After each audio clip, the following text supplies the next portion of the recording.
Well, a new report finds more Nebraska foster children are getting placed in restrictive facilities. KTV News Watch 7's Madison Perales talks with the state's Oversight office to better understand these numbers and how they compare to the overall data. She's live in the newsroom. Madison?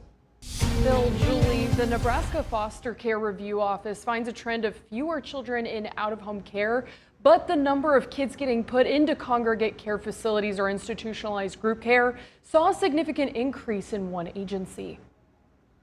I think a 41% increase in children being placed in facilities is a crisis level situation. Monica Gross, the executive director of the Foster Care Review Office, says the growing number of children in congregate care as of March 2026 now stands at more than 650 kids. There are children that have complex needs, and there are not enough homes available to meet those needs. 113 of them are in DHHS's facilities. Last year, there were only 80 kids in this category. More than half of the children in these congregate care facilities are placed outside the state of Nebraska.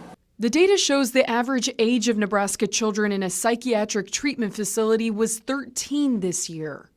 Gross cites the lack of access to mental health services for young people. There's also an urgent need for more foster homes across the state.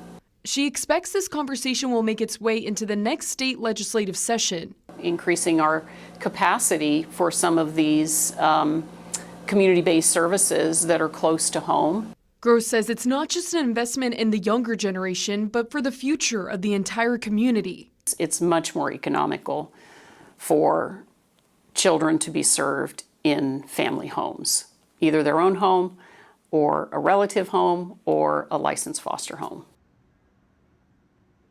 DHHS says in a statement to KETV it does not control the number of children ordered in its care and is continuously evaluating internal state capacity and the needs of youth. The state recently rolled out a federal initiative to improve children's access to a stable home with the priority of keeping the kids in a stable living environment. Back to you, Bill. Story will stay on top of, Madison. Thank you.